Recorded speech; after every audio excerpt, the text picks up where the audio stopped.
Bonjour à toutes et à tous, je m'appelle Bérénice, je travaille chez Holomea et je suis passionnée par la bio-inspiration et la manière dont fonctionnent les humains entre eux. Bienvenue sur La Fluence, le podcast qui explore la coopération.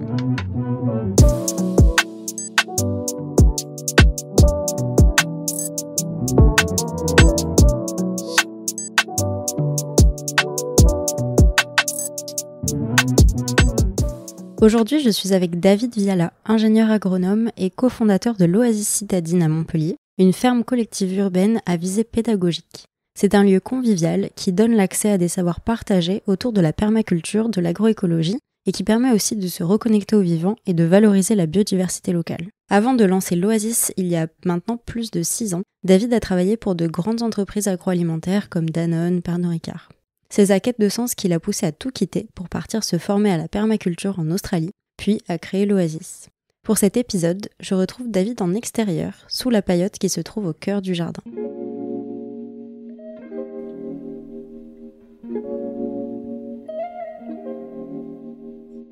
Bonjour David. Bonjour.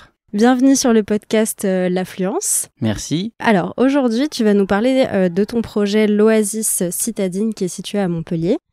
Et puis on va essayer un petit peu de comprendre ensemble, de décortiquer comment est-ce que vous vous êtes organisé et de comprendre en quoi est-ce que ça a pu influencer votre projet d'une manière ou d'une autre. Est-ce que dans un premier temps, tu pourrais te présenter et voilà, nous dire un petit peu qui tu es? Ok, donc oui, je m'appelle David Viala et donc je suis un des cofondateurs d'Oasis Citadine.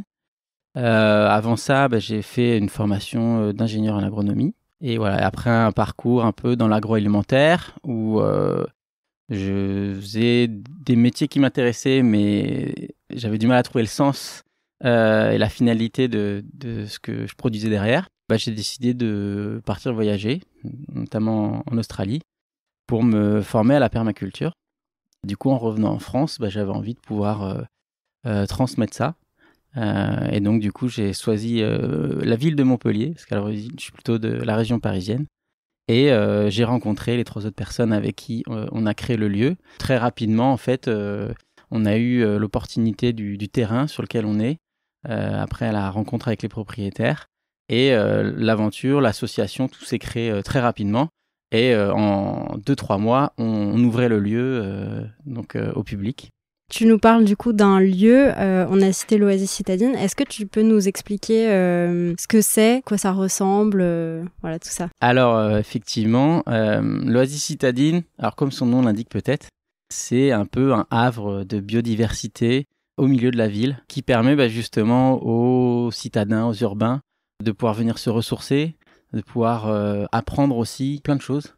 Donc au départ, c'est une terre agricole, on est dans un vignoble, et on a arraché la moitié des vignes, et le terrain qu'on nous prête, il fait à peu près 8000 m². Sur la moitié, on a gardé les vignes, avec lesquelles on fait du vin, etc. On s'en occupe avec l'équipe et tous les membres de l'association. Et le reste, on a installé un potager, il y a aussi un poulailler, il y a une paillote qu'on a construite qui permet de manger tous ensemble, de partager plein de moments conviviaux, des événements culturels, etc. Donc il y a plein de petits démonstrateurs au milieu de cet espace et c'est vraiment un lieu de ressources, un lieu ressource pour les personnes qui veulent déjà peut-être retrouver plus de sens dans ce qu'elles font, qui sont intéressées souvent par l'écologie ou l'environnement, en tout cas qui sont déjà dans une prise de conscience par rapport à ces sujets-là. Et en fait, ici, ils viennent trouver un accompagnement et il y en a qui vont autant apprendre à bricoler, construire des trucs avec des palettes, etc., qu'à faire soi-même sa propre bière, son vin, ou alors planter, faire pousser son alimentation, ou s'occuper des poules, des ruches. Il y a vraiment tout un tas de choses à faire ici. Donc on nous définit parfois comme un tiers-lieu nourricier, mais nous, on préfère se définir comme une ferme collaborative. Et on s'inspire beaucoup de l'agroécologie et de la permaculture. Et c'est ça qu'on essaye aussi de transmettre au public. Hyper intéressant. En tout cas, c'est un très joli lieu. Effectivement, c'est à 2 pas de la ville et pourtant, on dirait qu'on est au milieu de la campagne. Donc ça, c'est génial. Du coup, ce projet, en quoi est-ce que, selon toi, il contribue, on va dire, à tout ce qui est transition écologique et sociale? À quoi est-ce que ça contribue plus largement? C'était quoi la vision de départ, un peu le rêve fou quand vous avez lancé ce projet-là? Je pense que le rêve, il venait, d'un constat un peu commun de nous 4. Parce qu'on avait tous eu déjà plus ou moins une carrière dans quelque chose. Avec Maxime, tous les deux, donc on est ingénieur agronome. Donc on avait un peu travaillé dans ces domaines-là. Sébastien, il a une formation, il a fait une école de commerce et il travaillait à la Banque publique d'investissement. Et Germain, qui était plutôt un couteau suisse, il est à la fois jardinier paysagiste, mais il a fait de l'archéologie, de la biologie, il s'est formé à la médecine chinoise. Voilà, un profil assez incroyable. Tous, on avait, dans notre vie en tout cas, quitté les voies qui étaient un peu tracées pour nous pour trouver quelque chose d'autre qui nous corresponde plus, qui ait plus de sens pour nous. Et donc je pense que ce cheminement, cette transition intérieure, c'est quelque chose qui nous animait. Et comme on l'avait nous-mêmes vécu, on voulait pouvoir créer un lieu qui puisse aussi accompagner ça. Alors au tout départ, nous, l'angle d'attaque, c'était effectivement apprendre à cultiver son alimentation et recréer ce lien entre l'agriculture, les consommateurs, comprendre c'est quoi les enjeux, pourquoi, comment ça marche, tout ça. Et finalement, oui, on s'est rendu compte que en faisant ça, les personnes qui venaient ici, elles étaient toutes dans des parcours de transition, que ce soit de santé, par exemple un burn-out, une dépression ou même des maladies parfois, chroniques, etc. Ou alors aussi en reconversion professionnelle ou en questionnement, avec en commun déjà cette sensibilisation peut-être à l'enjeu de l'écologie et de l'environnement. En tout cas, le constat que autour de nous, quand même, ça va pas trop, quoi. Et c'est vraiment ça qu'on a voulu accompagner.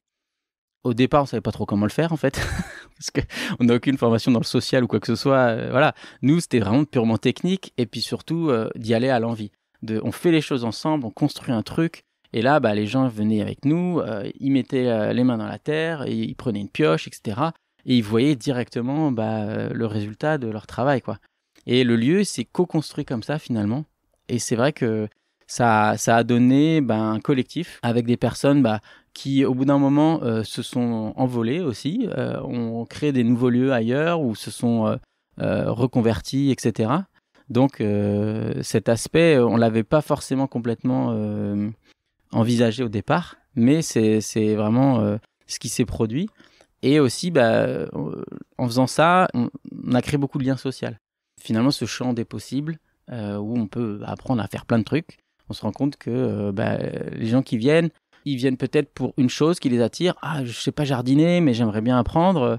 Et ils commencent par ça. Puis on désherbe avec eux, on discute, et puis d'un coup, ils vont nous dire, ah oui, mais en fait, mais ouais, moi, je sais réparer la voiture, ou je sais faire des savons. C'est super ça, en fait. Vas-y, on va partager tout ça. Et c'est vrai que à travers tous ces échanges, ça crée une forme de communauté où les gens peuvent mutuellement s'entraider, que ce soit à la fois sur des questionnements tout simples, de se dire tiens, ouais, moi j'aimerais bien produire moins de déchets, ouais, moi je suis à fond dans le zéro déchet, ok, super, c'est cool. Ou moi j'aimerais manger moins de viande, je sais pas comment faire. En fait, des questionnements qu'ont les personnes. Et ce qui est intéressant, c'est que il n'y a pas vraiment de règles ici sur le comportement, à part de bien se comporter avec les gens, mais on n'impose pas d'être soit végétarien ou de ne pas utiliser ça, de ne pas utiliser de plastique ou j'en sais rien. Enfin, il n'y a pas de règle en fait là-dessus, parce que tout le monde vient avec son vécu, son histoire. On cherche tous à aller quelque part et en chemin, on fait des choix, des compromis et ils sont tous différents pour chacun. C'est ça qui est bien aussi, c'est que les gens arrivent comme ils sont. Ils se transforment au fur et à mesure et entre eux, ils s'aident aussi mutuellement à se transformer. Ça, c'est... Ouais. Oui, en fait, tout le monde est accueilli et chacun peut exprimer son originalité aussi au travers de cet espace, des échanges, des interactions. Et ça se matérialise par un lieu et par des activités, mais c'est aussi du lien humain, en fait, entre les personnes, quoi. Ouais, clairement.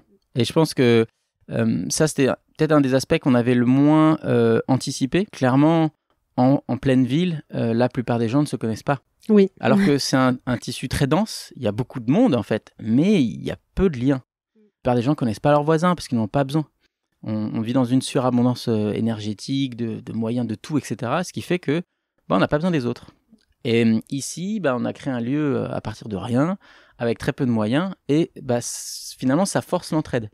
Et ça crée ce mouvement-là qui est spontané chez les gens. On pourrait dire oui, être dubitatif et se dire oui, bon non, les gens ils vont venir. Parce que même sur les récoltes, par exemple, tout le jardin est collectif, il n'y a pas de parcelle individuelle, et les gens viennent récolter ce qu'ils ont envie quand ils veulent dans la semaine. On n'est pas là derrière à dire aujourd'hui vous pouvez prendre que ci que ça ou faire des petits paniers pour chacun. Ouais. Tout le monde se C'est partage et mutualisé, prend ce en qu'il fait. a envie et ça se passe très bien. Et au contraire, on a plus de mal en fait à vider le jardin que l'inverse. Souvent les gens ont cette peur de se dire ah oui mais il y en a pas qui quand même en prennent beaucoup trop et puis ils en laissent pas pour les autres. En fait non, parce que s'ils font ça, la semaine prochaine quand ils reviennent, il n'y a plus rien. Donc il n'y a plus rien pour eux non plus en fait. Donc ça n'a pas de sens. Et c'est vrai que cette notion de bien commun, c'est quelque chose qu'on a aussi perdu je pense dans nos sociétés, dans notre culture. Et ici, on apprend à retrouver aussi ça, quelque part. Comment on vit ensemble, comment on fait les choses ensemble, comment on s'organise ensemble. Et c'est pas facile, c'est pas du tout inné. Et donc, on a testé plein de choses ici pour voir comment on peut faire travailler les gens entre eux, avec eux, qu'est-ce qui marche, c'est quoi les bonnes petites recettes, etc. Après, je pense que ça s'adapte à chaque lieu, à chaque collectif. Mais clairement, oui, c'est un travail tous les jours et c'est aussi beaucoup de créativité pour toujours se renouveler un peu parce que les recettes qui marchaient avant d'un moment peut-être elles marchent plus parce que les personnes qui étaient là qui faisaient que ça marchait elles sont peut-être plus là et c'est très intéressant. Ouais, oui, c'est extrêmement vivant en fait. C'est un très beau projet, je trouve. Je voudrais comprendre maintenant comment est-ce que vous êtes organisé du coup pour créer ça en termes de collectif. Donc au début vous étiez 4, puis après voilà, est-ce que tu peux nous expliquer comment ça a grossi, puis du coup est-ce qu'il y a eu des choses qui se sont structurées, voilà, comment ça a évolué tout au long de... Ça fait combien de temps maintenant? Quelques années? Ça fait 6 ans. 6 ans, tout au long de ces... Bon, t'es pas obligé de faire tout l'historique. Non, mais... ça va aller assez vite quand même. Ouais, effectivement, donc quand on a commencé, on était les 4 cofondateurs, complètement survoltés. Voilà, nous on était comme des enfants, on nous donnait un terrain de jeu. Voilà. Donc on était tout le temps là, 7 jours sur 7, 24 heures sur 24, etc. On n'arrêtait pas. Et les gens venaient nous aider, nous donner des coups de main. C'était sous forme de chantier participatif, mais même pas organisé parfois. C'était juste spontané. Et petit à petit, au bout de, je dirais, 1 mois ou 2, on a commencé à se dire, ok, on pourrait peut-être proposer vraiment une offre autour de ça. Et donc, heureusement, Sébastien était là parce que lui, il avait cette vision un peu de l'économie sociale et solidaire. Et donc, très rapidement, il a pensé à un modèle économique, comment on pourrait avoir un système, par exemple, d'abonnement où, en fait, les adhérents pourraient devenir membres actifs et qui leur donnerait accès à tout un tas de savoirs, les récoltes, etc. Et donc, le collectif s'est créé au départ un peu comme ça, sur des gens qui étaient motivés, qui s'engageaient. Il y avait un engagement principalement financier, parce qu'après, sur le temps de présence, on ne demandait pas. Mais avec l'énergie qu'il y avait, ils venaient forcément nous aider, ils apprenaient beaucoup. Et donc, petit à petit, le collectif grossissait comme ça. Mais on était quand même dans une dynamique où tous les 4, on était un peu la locomotive, et les gens suivaient. Voilà. Ce qui est OK, parce qu'en fait, dans un premier temps, quand c'est la fondation, il faut tout lancer, c'est bien d'avoir des gens qui savent un peu où il faut aller, et hop, ça avance vite, quoi. Mais très rapidement, les gens étaient là depuis quelques mois, et ils avaient envie de s'impliquer un peu plus. Et donc là, on a dû commencer à se poser des questions. OK, tiens, qu'est-ce qu'on peut faire? Qu'est-ce qu'on peut leur demander de faire? Comment ils peuvent s'impliquer? Parce que c'est quand même assez technique sur certains trucs, voilà. Et donc, on a commencé à réfléchir comment on pourrait mieux organiser les activités dans le jardin pour que les gens deviennent un peu plus autonomes. Et donc, on a commencé à travailler un peu des ateliers, des formations dans ce sens-là. On utilise des outils, par exemple, dans le jardin, des drapeaux de couleurs. Donc là, en ce moment, il y a plein de petits drapeaux bleus dans le jardin. C'est parce qu'on a fait un semis ou qu'on a planté des jeunes plantules là, il y a quelques temps. Et donc, pendant 1 semaine ou 2, ça indique il faut venir arroser le matin ou le soir quand on est là, qu'on passe, parce que pour que le semis puisse bien prendre. Et sans que on ait besoin de l'écrire quelque part et qu'on ait à le cocher ou quoi, etc. Et donc tous les drapeaux, il y a plusieurs couleurs qui veulent dire quelque chose. Voilà, drapeau rouge, c'est peut-être préparer une planche de culture. Un drapeau vert, ça va être récolté, des choses comme ça. Et si on veut savoir un peu plus à quoi ça correspond, sur le tableau, on va voir écrit effectivement sur telle planche, on peut faire ça. Donc ça, c'est plein d'outils qu'on a commencé à utiliser. Petit à petit, on s'est mis à utiliser un outil de collaboration professionnelle, vraiment très corporate, qui s'appelle Slack. Alors à l'origine, je crois que c'est plutôt pour l'informatique un peu, ou ce genre de domaine. Mais nous, ça nous a permis tous les 4 d'un coup, parce qu'on s'envoyait tellement de mails et de trucs partout, il y avait tellement de dossiers à suivre un peu dans tous les sens. On a l'impression de refaire notre ancienne vie, quoi. Donc en fait, c'est pas ce qu'on voulait faire. Donc on s'est dit, ok, on va tester cet outil. Et là, en fait, effectivement, avoir toutes ces chaînes, ces thématiques et ces trucs, plus avoir de mails, retrouver les choses, c'était super. Et au bout d'un moment, on s'est dit, mais en fait, on pourrait peut-être utiliser ça aussi avec le collectif. Avoir plusieurs niveaux, en fait. Avoir des chaînes peut-être privées où nous, on s'organise sur un peu l'arrière-cuisine, là. Et le reste, avec des chaînes où on peut donner à la fois de l'information, mais donner des rendez-vous, etc., et que ce soit plus clair pour que les gens puissent suivre tout ce qui se passe. Parce que c'est vrai que c'est un peu un lieu ruche où il y a plein d'activités qui se passent tout le temps. Et c'est dur de suivre tout ce qu'on fait. Au début, quand on partageait le programme, on faisait des SMS. Donc on envoyait des SMS à chaque personne. Très vite, les 140 caractères, c'était plus suffisant, quoi. Et en faisant ça, on s'est rendu compte que ce système de chaînes thématiques, ça ressemblait à un système de gouvernance qui s'appelle l'holacratie. Ce système de cercle.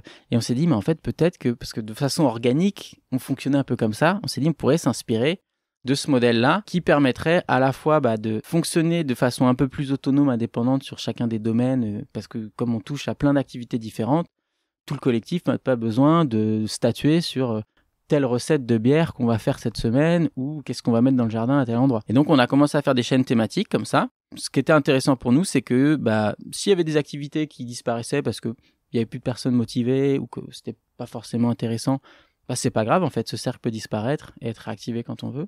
Et ça nous a permis aussi de comprendre comment on pouvait mieux impliquer les gens. Parce qu'ils trouvaient d'un coup des domaines. Ah ouais, mais moi j'adore le bricolage et tout. Ok, super. Du coup, mets-toi sur la chaîne bricolage. Et puis là, si tu as des idées, tu peux les proposer. Et puis tu vas voir s'il y a des gens qui sont motivés, vous le faites ensemble. Et ça a permis aux gens de prendre des initiatives et que ça reste aussi quand même quelque part cadré sans que tout le monde se mette à faire tout et n'importe quoi. Parce que là, du coup, après, ça devient compliqué, quoi. Dès le départ, en fait, ce que tu me disais précédemment, c'est que vous, tous les 4, les fondateurs, vous aviez mis beaucoup d'énergie au départ pour lancer, on va dire, l'activité. Et au moment où tu parles donc de l'holocratie, etc., c'est un moment où vous aviez aussi envie d'autonomiser le plus de personnes possible, c'est bien ça. Et pas forcément de rester, on va dire, seulement vous 4 à être suivis. Il y avait cette envie de partage, d'autonomie, etc., c'est ça. Ouais, je pense parce que... Alors, c'est aussi parce que derrière cette idée-là, quand on a créé le projet, tous les 4... on s'est dit, en fait, parce qu'on a un Comoda, donc une mise à disposition qui est de 5 ans. Donc pour nous, c'était un peu un objectif. On s'est dit, dans 5 ans, on veut que le lieu il tourne et qu'en gros, pour nous, un succès, ça serait que tous les 4, on puisse partir du projet. Qu'il n'y ait plus besoin d'avoir les cofondateurs pour que le lieu fonctionne. Ça, c'était, je pense, d'un point de vue éthique, c'était de se dire, voilà, s'affranchir un peu de l'effet gourou qui existe dans beaucoup de lieux et qui, voilà, un peu est malsain, quoi. Et ça crée des dynamiques de pouvoir, enfin, qui ne nous intéressaient pas, nous. Donc ça, c'est personnel, en tout cas. Et on s'est dit, on veut tendre à ça. Donc comment on fait pour y arriver ? Parce qu'on ne va pas pouvoir se retirer, nous, comme ça, d'un coup, sans que ça chancelle trop, quoi. Oui, bien sûr. Et c'est vrai qu'au fur et à mesure du projet, il y a une personne qui est partie, après une deuxième, voilà. Et moi, aujourd'hui, je suis le dernier des cofondateurs. Donc, quelque part, on a réussi à tendre vers cet objectif-là. Et c'est vrai que c'était pour nous quelque chose d'important parce qu'on se disait que si notre modèle, on veut pouvoir le répliquer ailleurs, qu'il y ait d'autres oasis qui se créent sur ce même principe ailleurs, etc., il faut que ce modèle puisse fonctionner tout seul, quoi. Donc, parce que si à ce moment-là, il faut qu'il y ait toujours des personnes super motivées mais qui restent tout le temps là, ça crée un attachement à un lieu qui est un peu compliqué parce que on vit dans une époque où on a tous envie de changement. Donc c'est vrai qu'au bout d'un certain nombre d'années, on a envie de faire autre chose. Et donc ça serait dommage que tout s'effondre parce qu'une personne s'en va. Donc c'est vrai que cette mentalité-là nous a toujours poussé à nous poser des questions de comment on pourrait faire pour impliquer le collectif, le rendre le plus autonome possible. Et après, ça nous a amené aussi à des déboires. Et donc c'est vrai que ce facteur humain, il fait partie intégrante de ces projets-là. Et c'est à la fois fascinant parce que en collectif, on arrive à faire des choses qu'on n'arrivait pas à faire tout seul. Mais il y a aussi des aspects plus durs auxquels on n'est pas forcément préparé parce qu'on n'apprend pas à travailler ensemble, à vivre ensemble. Enfin, en tout cas, on fait croire que c'est ce qu'on fait dans nos entreprises, etc. Mais pas vraiment, en fait. Il y a toujours des rapports, des enjeux de pouvoir. Et c'est vrai que souvent, ces tendances-là vont réémerger d'une façon ou d'une autre. Et on a réussi à traverser plusieurs crises, voilà. Et à chaque fois, on apprend de ça. Mais c'est vrai qu'on n'est jamais préparé face à ça. Même si on se forme, qu'on se fait accompagner et qu'on essaie de faire tous les documents pour cadrer, etc. et tout, il y a toujours des choses qu'on n'a pas prévues qui arrivent.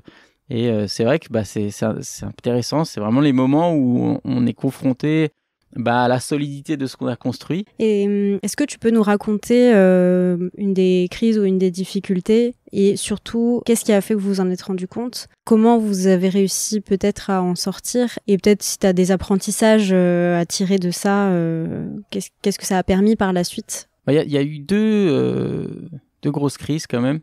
Il y en a une première, ça a été le départ de Sébastien, qui était un des cofondateurs, parce que il y a eu un moment où en fait le lieu ça devait faire déjà 3 ans ou 3-4 ans, je sais plus. Donc le lieu fonctionnait quand même pas trop mal. Et donc se poser la question du développement. Voilà, qu'est-ce qu'on fait aujourd'hui? Est-ce qu'on se développe ou est-ce qu'on se développe pas, quoi? Sébastien, c'est un développeur. Il adore créer des projets et tout, il est trop fort à ça. Et l'Oasis en est vraiment le résultat. Et donc, lui, son envie, je pense, c'était de continuer à développer des nouvelles oasis, à créer un réseau. Voilà, et il était assez ambitieux. Et je pense que ça a fait peur au collectif, que ce soit à la fois dans le bureau, le conseil d'administration, même l'équipe. Hein. Après, c'est normal, le changement, ça fait toujours un peu peur, etc. Mais au final, plus on avait ces discussions et plus on avançait, plus on se rendait compte que pourquoi ça marchait pas, en fait, pourquoi on n'arrivait pas à faire rentrer dans le projet l'idée qu'il avait de ce développement, c'est que c'était pas les mêmes raisons d'être. On s'est rendu compte que c'était un autre projet, en fait. Il y avait une raison d'être qui était différente de celle qui était l'Oasis actuellement. Et c'est vraiment à partir de ce moment où on a pu comprendre ça et le clarifier et se dire, en fait, ok, c'est ça le souci. C'est pas que ce qu'il veut faire, c'est pas bien ou ça va pas, ou voilà. C'est qu'en fait, c'est autre chose. Et qu'aujourd'hui, c'est autre chose, et il rentre pas dans le projet, il va pas au même endroit. Et une fois qu'on a pu vraiment comprendre ça, ça a été beaucoup plus simple. Parce que du coup, lui, il a pris la décision de dire, ah bah oui, ok. Donc du coup, c'est pas grave, en fait, je vais faire mon projet, parce que je vais aller vers là-bas, etc. Et donc ça, c'était une première crise pour nous qui a permis de clarifier quel était notre projet. Qu'est-ce que c'était l'Oasis? C'est quoi notre raison d'être pour éviter à l'avenir que on ait ce genre de quiproquo. C'est-à-dire quelqu'un qui rejoint le collectif, peut-être il est venu, il a vu un jardin, etc. Et lui s'est dit, en fait, trop bien, je vais pouvoir venir chaque semaine faire récupérer mon panier de légumes. C'est pas le projet, quoi. C'est pas du tout le truc. Donc finalement, on a dit, ok, c'est quoi notre raison d'être? Et alors maintenant, tu vois, tu peux regarder derrière toi. Mais voilà, notre vision, notre charte éthique, elle est affichée sous la paillote, quoi. Donc tu peux pas la rater. Enfin, tu peux, mais en gros, c'est là, c'est écrit sur la porte. Et ça, c'était important pour nous parce qu'on s'est dit, à l'avenir, si on veut éviter ce genre de quiproquo, il faut juste être plus clair, en fait. Mais c'est sûr que dans un collectif, c'est pas facile parce que à la fois, on est tous des individus avec des ambitions et des envies qui sont propres à chacun, ce qui est tout à fait normal.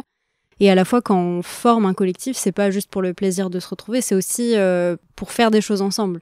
Et par la même occasion, on se retrouve, c'est génial, on crée des liens, on rencontre des gens, c'est super, mais globalement, les collectifs se créent autour d'une activité ou d'un but commun. Et c'est vrai que s'il n'est pas clarifié, du coup, dès qu'on a une crise, une perturbation ou quelque chose, c'est plus difficile de s'ancrer à nouveau sur le projet. Forcément, ça déstabilise et du coup, c'est extrêmement important d'avoir cette vision en tête et surtout qu'elle soit partagée à tout le monde. Et je pense que aussi dans les structures où peut-être où c'est très pyramidal, des fois la vision elle est à un seul niveau de cette pyramide et en fait plus on est loin de ce niveau-là, plus on a du mal à se rendre compte de ce à quoi on contribue. Et donc s'il y a une crise, on comprend plus ce qu'on fait là, quoi. Ouais, complètement. C'est vrai que nous, notre raison d'être, finalement, on l'a construite a posteriori. Parce que quand nous, on a récupéré le terrain, on est parti. On savait où on voulait aller, nous. À 4, on se posait pas de questions. C'était assez clair. Donc, on y allait. Après, effectivement, plus t'as de gens qui arrivent, qui n'étaient pas forcément là au départ, ils savent pas trop, en fait, où vous voulez aller, quoi. Et c'est vrai que je pense que tant que t'as cet effet un peu fondateur, on n'ose pas trop questionner, quoi. Mais c'est vrai qu'il y avait de moins en moins de fondateurs. Donc, peut-être que ça laissait un peu plus de place aussi à des questionnements. Et je pense qu'en fait, aussi, les raisons d'être et les visions doivent être révisées. Parce que le monde autour de nous, il change, parce que Les gens qui font partie de l'aventure, elles changent aussi. Donc, faut accepter ça aussi, que rien n'est figé, quoi. Et alors, ça, c'est difficile, des fois, quand on est là depuis le début, d'accepter ça et de se dire, ah ouais. Mais c'est vrai que une fois que nous, on avait compris ça, on s'est dit, c'est effectivement important de bien l'écrire, la raison d'être, et de se dire, c'est quelque chose qu'on va peut-être réviser tous les 3, 5 ans, j'en sais rien, mais qui peut servir un peu d'axe pendant quelques temps pour savoir où on va, et parce que ça permet de limiter aussi les questionnements, de savoir qui a tort, qui a raison. Ce qui est un des problèmes qu'on a eu à un moment, je pense, où par exemple on était tellement à fond dans le collectif, on s'est dit ouais c'est trop bien. Il y avait le bureau, alors on avait déjà 6 personnes au bureau, on avait doublé tous les postes, un homme, une femme à chaque poste, c'était trop bien, on était content. Il y avait 4 personnes dans l'équipe salariée, plus les stagiaires, tout ça, etc. Et puis le conseil d'administration, qui était assez restreint, il y avait peut-être 3-4 personnes, mais qui était un peu fantôme. Et puis on s'est dit, mais non, mais en fait c'est trop bien que justement il y a plein de membres qui sont motivés, qui sont là depuis longtemps, ils voudraient s'impliquer dans la gouvernance, ok, allez, on ouvre le conseil d'administration, et là, on s'est retrouvé avec 12 personnes d'un coup. Donc 12 personnes, plus le bureau, plus, en gros, on était une vingtaine pour un collectif de peut-être 60 ou 70 personnes. Ça fait beaucoup de monde pour décider. Et du coup, voilà, ça a créé des espèces de guéguerres, ouais, mais en fait, moi, je voudrais qu'on aille là. Ah ouais, moi, je voudrais qu'on aille là. Et en fait, du coup, on perdait complètement l'axe de là où on voulait aller, etc. Et ça nous a pas mal déstabilisé. Ça a créé beaucoup de mal-être aussi, parce que du coup, l'équipe salariée se retrouvait avec finalement une équipe dirigeante de bénévoles qui font partie de l'association, qui n'étaient pas d'accord sur où ils voulaient aller. Et donc, dans les missions de ce qu'on fait au quotidien et tout, forcément, il y en avait qui avaient toujours à redire. Et voilà. Et donc, il y a eu des comportements vraiment toxiques et même du harcèlement, en fait. Donc, ça allait assez loin. Donc on voit qu'il y a quand même beaucoup de choses encore à clarifier dans notre société sur les rapports humains. Mais ouais, au final, ça nous a permis de aussi nous rendre compte que diriger un bateau, c'est bien quand il n'y a pas trop de capitaine. Et donc on a réduit la voilure sur le conseil d'administration. Et aujourd'hui, on fonctionne avec un bureau beaucoup plus restreint, qui travaille main dans la main avec l'équipe opérationnelle, mais qui permet du coup d'être beaucoup plus réactif, beaucoup plus efficace aussi. Et finalement qui a une dimension beaucoup plus adaptée par rapport à ce qu'on fait nous. Donc voilà, ça c'est intéressant aussi. On est passé par une phase d'euphorie du collectif. Ah oh là, le collectif c'est bien, mais petite dose aussi. Ouais, mais en fait c'est intéressant parce que je pense que intuitivement vous avez voulu mettre en place des choses qui essayaient de justement ne pas reproduire ce qu'on peut retrouver dans le monde industriel, avec lequel on a grandi, dans lequel on a évolué, etc. Et au moment où du coup vous avez ouvert à plus de personnes, chacun avec ses propres biais et ses propres limites et ses propres blocages et ses propres c'est normal, on a tous des défauts et des choses comme ça. Peut-être que en collectif, on se laisse réemporter par ces modèles-là collectifs qu'on a eu avant. Je pense que c'est vraiment pas facile de faire marche arrière, ni même de détecter que ça va pas. Et je pense qu'il y a beaucoup de projets à impact, de projets de transition, de projets très vertueux pour la transition, etc. Mais où il y a un côté un petit peu sacrificiel. Parce que je travaille pour la bonne cause, alors c'est ok de se faire harceler, etc. Non. Et c'est intéressant, je trouve, du coup, de voir que dans votre cas, vous êtes allé jusqu'à un moment où ça allait plus. Et j'aimerais bien comprendre, du coup, ce qui vous a peut-être permis de rebasculer. Comment ça s'est fait. Pour moi, ce qui est important de comprendre, c'est que, en fait, le collectif, c'est pas quelque chose d'inné et que ça demande vraiment un apprentissage et qu'il y a une forme de maturité personnelle pour chaque individu pour être capable de travailler dans une forme de nous, de plus penser vraiment individuel dans un collectif, mais vraiment penser nous. Et ça demande vraiment un travail intérieur, déjà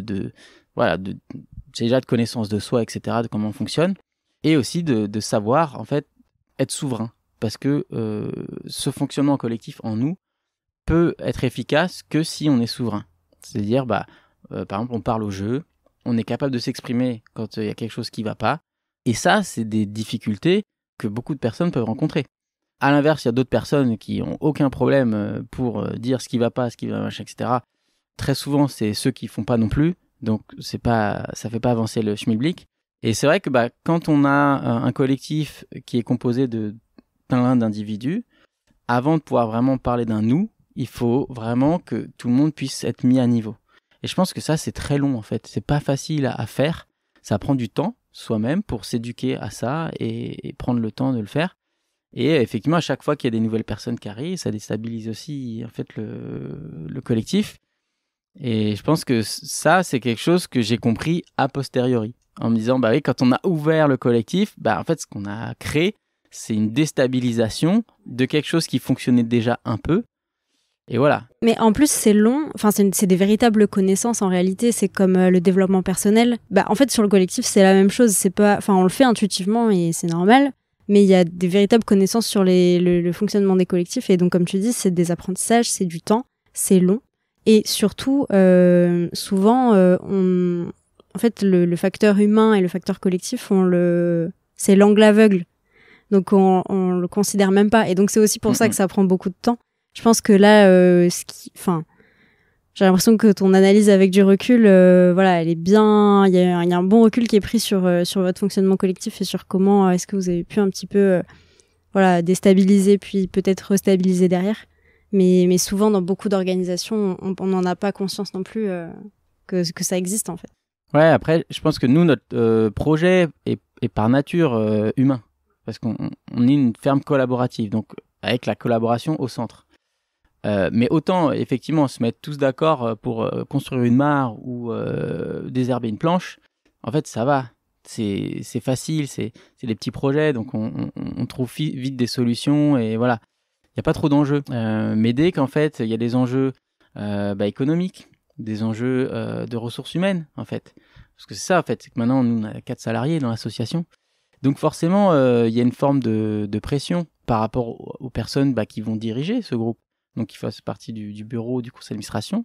Donc, qu'est-ce qu'on fait de cette responsabilité, etc. Est-ce qu'on a été éduqué, formé pour la gérer c'est tout ça que ça pose comme question, en fait. Et c'est vrai que moi, j'ai le sentiment, en tout cas, que tu l'as dit tout à l'heure, on voulait faire quelque chose qui soit différent de ce qu'on voyait autour, du monde dans lequel on évoluait avant, corporate ou autre, etc. Et finalement, dans un petit groupe, sans y faire attention, si vraiment on ne fait pas attention, on recrée les mêmes dynamiques que dans la société, mais en plus concentré.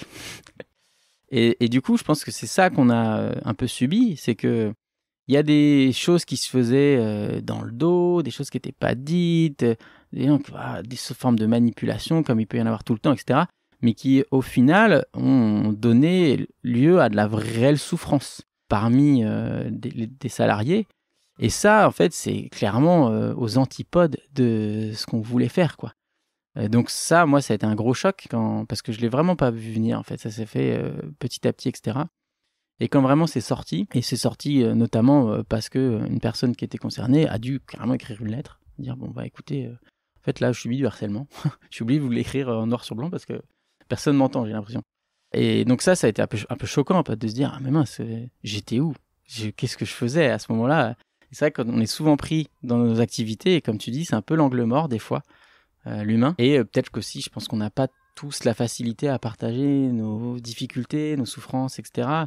Et je pense que ce qui a provoqué la résolution, ça a été un moment, en fait, de se dire... donc c'est le bureau qui a pris la décision et les coprésidentes de dire non mais en fait, c'est pas ça qu'on veut.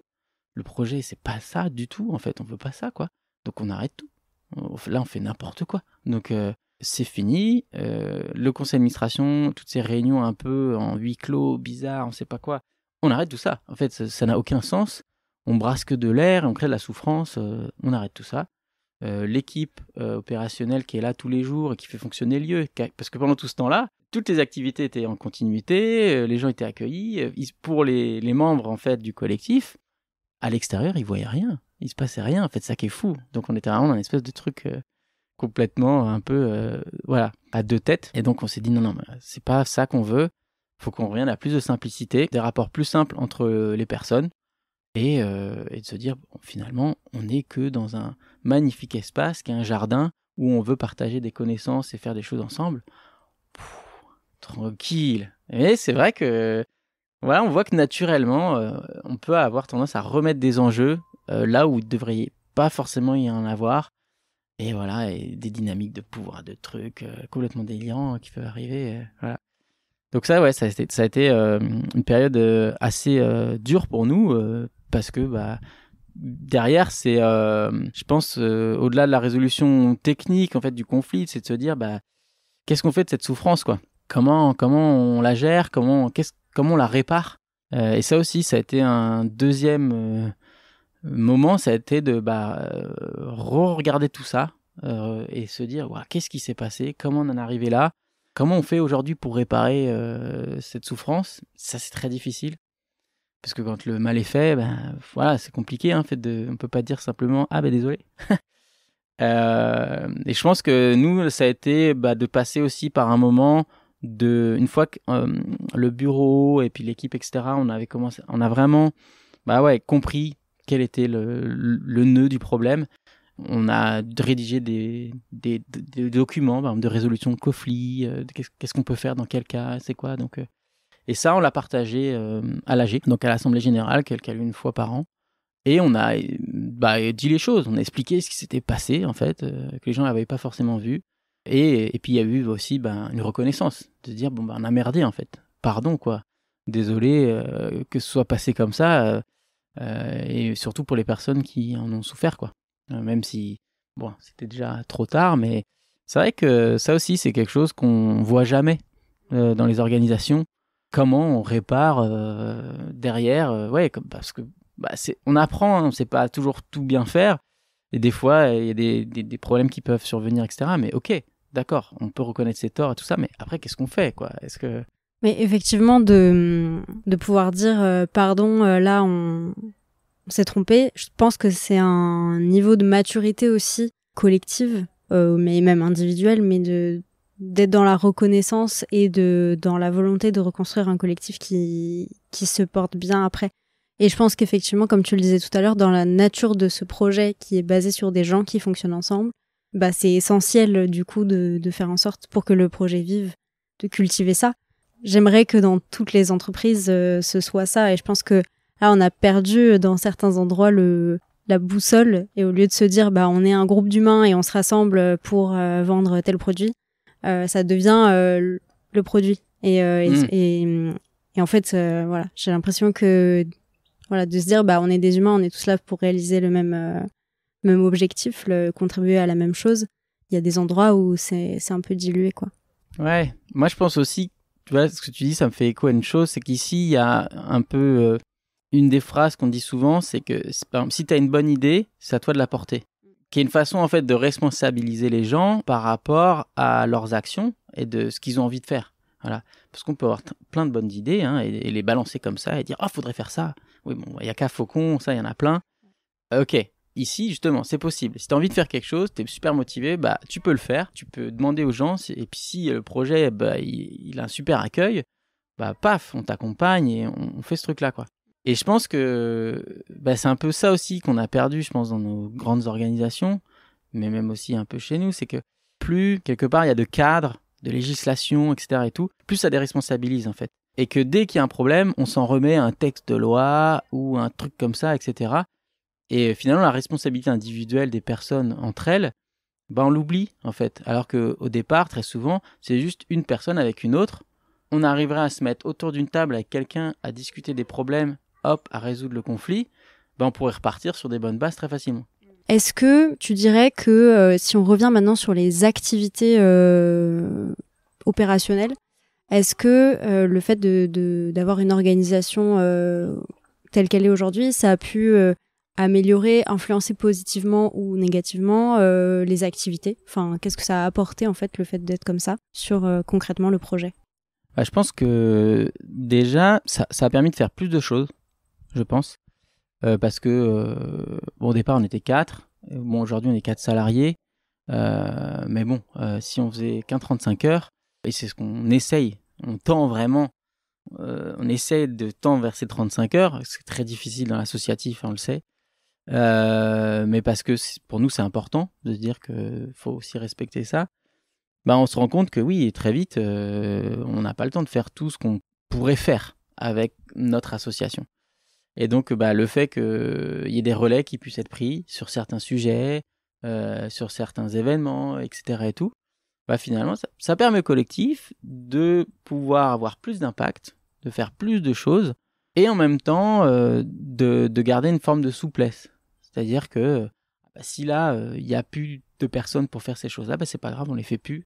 Parce que le modèle est suffisamment résilient, il y a suffisamment d'activités différentes pour que on puisse fonctionner sans telle ou telle activité. Parce que le but de cette association, c'est de rester dans une forme de promotion, de sensibilisation de l'agroécologie, de la permaculture, etc. On a généré une activité économique et c'est super, mais il faut arriver à jongler avec les deux, c'est-à-dire comment on maintient cette activité économique pour pouvoir payer les gens qui font les choses concrètement, mais aussi comment on n'épuise pas ces personnes-là et voilà, avec le contexte qui est autour de nous, qui change. Donc voilà, ça c'est cette agilité, je pense que on l'a obtenue par ce mode de fonctionnement. Et c'est quelque chose qu'on réfléchit régulièrement. En fait, tous les 6 mois, on se repose la question, est-ce que là, ce qu'on propose, nous, aujourd'hui, c'est toujours adapté? Pourquoi là, il y a peut-être moins de monde qui vient là-dessus, etc. Ah ok, en fait, on change la formule, on fait autre chose. Et puis tiens, peut-être qu'on pourrait plus solliciter le collectif sur telles activités, parce qu'en fait, on voit qu'il y en a, ça leur plaît, et puis ça nous soulage pour faire peut-être autre chose, et ainsi de suite, quoi. La réflexivité, c'est une des clés du fonctionnement collectif. Tu vois, c'est ce que tu dis. Quand on se regarde travailler, quand on prend un temps de recul, c'est pas forcément obligé d'y passer 4 jours, hein, mais on prend un temps de recul, on se dit comment on travaille ensemble, ça marche bien, ça marche moins bien.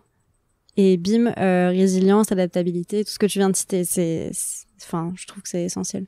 Peut-être une dernière question. Avant, tu travaillais dans des grands groupes chez Danone, c'est ça? J'aimerais bien comprendre, on va dire, par rapport aux anciens fonctionnements que tu as pu vivre et au fonctionnement que tu as mis en place ici, en plus en tant que cofondateur. Qu'est-ce qui t'a servi? Quels sont les apprentissages que tu as tirés de ce monde très industriel? Même si ça veut pas dire que tout est mauvais, hein, mais voilà, qu'est-ce que tu as pu ramener du monde industriel dans cette nouvelle manière de t'organiser? Je pense que d'avoir des outils ou des façons de fonctionner assez efficaces, ça c'est des choses que j'ai trouvées en étant dans ces grandes entreprises en fait, parce que c'est vrai qu'on peut avoir souvent tendance à voir le monde corporate comme quelque chose très négatif, surtout dans les milieux un peu alternatifs, mais c'est vrai que la façon de s'organiser est très très efficace quand même, et ça passe par plein de choses, hein, mais notamment souvent un cadre qui est assez clair, quoi, de qui fait quoi, comment, etc. Moi qui pour moi était un peu trop restrictif, voilà, j'avais vraiment l'impression d'être dans une boîte, à l'intérieur d'une boîte, faire voilà le fameux truc, quoi. Alors que j'aime déployer plein de compétences, je suis un peu un touche à tout, et donc me demander de faire qu'une seule chose et ne pas m'autoriser à faire autre chose, voilà, c'était très contraignant. Mais ceci étant, je trouvais que c'était efficace parce que à chaque fois qu'on avait besoin de quelque chose pour trouver un interlocuteur en face, etc., c'était vraiment facilité, quoi, par l'organisation même, en fait. Moi, je sais que toutes ces méthodes-là de travail, même aussi sur les réunions, de faire une réunion qui soit bien cadrée, avec un ordre du jour, etc. et tout. En fait, moi, je fais le constat, hein. Quand je travaille avec d'autres associations partout, etc., des fois, j'arrive à des réunions, compliqué. Je sais que ça va être long. Il n'y a rien de préparé, machin, ça part, tout le monde raconte sa life, insupportable, quoi. On a l'impression de perdre son temps, etc. Et c'est vrai que ça, moi j'ai gardé ça, par exemple, hein, mais une réunion qui est bien structurée, on arrive, on sait pourquoi on est là, on y a réfléchi en amont, tac, c'est efficace, tout le monde est content. Et je trouve qu'il y a une forme de respect aussi du temps des autres, etc. Et donc ça, c'est des choses que nous, on a gardées, hein, finalement, et qu'on a mis en place ici, nous. Donc, par exemple, nous, l'équipe opérationnelle, on a une réunion par semaine, c'est le mardi matin. Notre compte rendu, notre feuille de route, elle est très claire. On commence par une météo des émotions, etc., pour chacun comprendre où on est, etc. On voit les répercussions des tâches de ce qu'il y avait à faire de la dernière réunion, où ça en est, qu'est-ce qui a avancé ou pas, peut-être qu'on répartit, qui le fait, etc. Et après, on partage tout ce qui s'est passé dans la semaine, ou les prises de contact qu'on a eues, les nouveaux trucs qui arrivent, etc. Et on fait du tri. Voilà. Et en fait, c'est super efficace. Ça nous tient peut-être 2 heures. Et après, en fait, on touche quasiment plus à l'ordi de la semaine. C'est quand même le rêve, quoi. Donc ouais, je trouve que ça, ces méthodes-là, si j'avais pas été dans des grandes entreprises, je les aurais pas vues, et j'aurais pas pensé forcément je me dis, c'est chiant. Parce qu'on a souvent cette tendance-là aussi, hein, dès qu'on essaye de cadrer les choses, de mettre à plat, etc. Il y a plein de personnes, en tout cas, je pense, dans le milieu alternatif, qui ont du mal un peu avec ça et qui trouvent ça peut-être trop contraignant ou restrictif. Alors que je trouve que derrière, en fait, ça clarifie et ça permet d'avoir parfois plus de potentiel. Parce que, notamment, ce que je constate, c'est que des fois, on se dit « Ah ouais, je vais faire ça. Ça, je veux bien le faire. » Mais en fait, au bout d'un moment, on a dit oui, mais à plein de trucs. On a beaucoup de personnes qui aiment dire oui et qui ne savent pas très bien dire non. Et du coup, au bout d'un moment, on voit bien que ça avance pas, quoi. Et donc, c'est OK. Il n'y a pas de problème. On dit attends, c'est quelqu'un d'autre qui va le reprendre. C'est pas grave, tu vois. Puis si ça a pris 2 semaines de retard, on s'en fout. C'est pas vital. Mais je pense que cet exercice-là, il est facilité quand il y a une forme de cadre. Voilà. Donc moi, je garde plein d'enseignements, en tout cas, notamment Excel, voilà, que j'utilise toujours. L'outil magique. Voilà. Merci beaucoup pour ce partage. C'était hyper intéressant, le projet et aussi l'angle collectif et comment tout est lié, en fait, tout est systémique. Donc, merci beaucoup. Merci à toi, merci d'être venu à l'Oasis. Au moins voir ce cadre magnifique. Et voilà, j'espère que ces échanges profiteront à certains et certaines.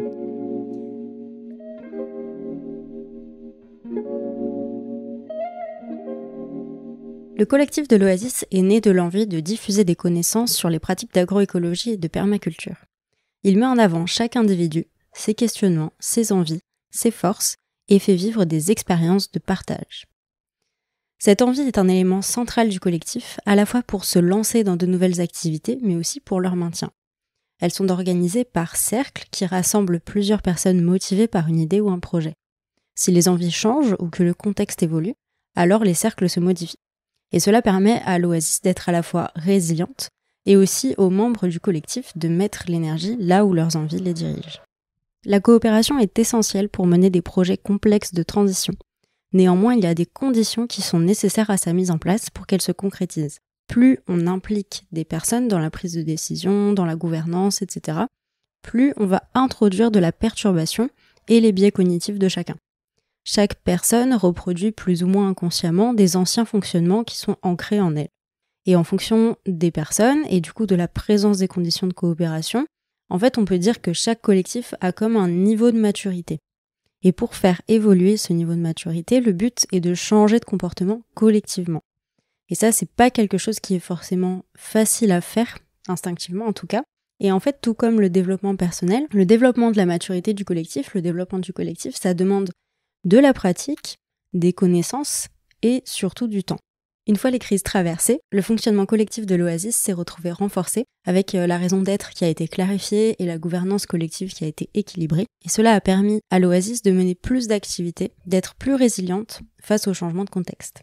Enfin, j'aimerais terminer cet épisode en apportant un peu de nuance. La coopération, c'est un changement de paradigme à bien des égards. Et pour autant, tout n'est pas à jeter. Et nous pouvons nous servir de ce que nous avons appris jusqu'à maintenant pour réaliser nos projets. L'enjeu est de trouver un compromis entre les apprentissages des fonctionnements qui sont issus de la révolution industrielle et entre les pratiques de coopération qui sont nécessaires dans le contexte de transition. Pour reprendre l'exemple de David, poser un cadre permet d'être très efficace dans les conditions qui sont données, mais quand le contexte change, on a plutôt besoin d'être résilient et adaptable. D'où l'enjeu de trouver cet équilibre entre ces deux fonctions qui sont finalement contradictoires.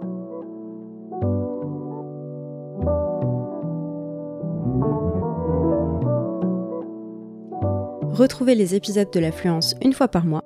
Ils forment un recueil de témoignages, de vécus liés aux transformations des fonctionnements collectifs qui vous permettra d'avoir des clés pour faire évoluer à votre échelle votre environnement professionnel. Pour ne rater aucun épisode et pour faire grandir ce podcast, vous pouvez en parler autour de vous, vous abonner sur votre plateforme d'écoute préférée et nous laisser des étoiles si vous nous écoutez depuis Spotify ou Apple Podcast. Merci pour votre écoute et à bientôt pour un nouvel épisode de l'Affluence.